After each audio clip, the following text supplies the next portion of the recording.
మేము మిస్ అమ్మ న్యూస్ స్టూడియోకి వచ్చాము. వీళ్ళిద్దరు పోట్లాడుకుంటున్నారు. మీరు పోట్లాడుకుంటున్నారా మాట్లాడుకుంటున్నారా?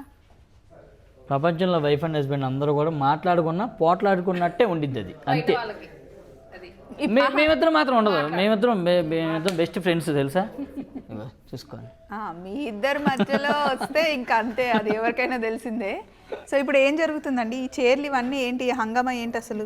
ఈయనకి ఎప్పుడు ఏదో ఒకటి కొంటూ లేకపోతే ఏదో వెల్తిగా ఉంటుంది, అందుకని ఏదో ఒకటి కొనుక్కుంటూ ఉంటాడు అంతే. అది కూడా ఒక రకంగా నిజమే, ఎప్పుడు ఏదో ఒకటి కొనాలన్నమాట.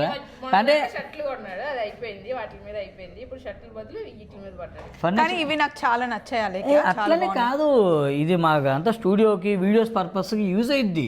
ఇది ఎప్పటికప్పుడు అప్డేట్ అవ్వాలి అంటే కంపల్సరీగా ఈ అప్డేటెడ్ కలెక్షన్స్ అన్నీ కూడా మనం కొంటూ ఉండాలి. అవన్నీ యూజ్ చేస్తున్నాం, అప్పుడే మనం మార్కెట్లో కొంచెం ఒక ట్రెండ్ సెట్ చేయగలం. ముందుకి పరిగెత్తాలంటే మీరు వీటి గురించి చెప్పినా మీరు చీరల గురించి చెప్తున్నట్టే నాకు అనిపిస్తుంది. చీరలు అమ్మాలంటే ఇవి కూడా కావాలని చెప్తున్నా, అది ఇండైరెక్ట్గా. ఓకే, చాలా రోజులు అయింది ఇట్లా పోట్లాడి. చూస్తూ ఉండండి వీడియోస్. మాది కాదు మనది.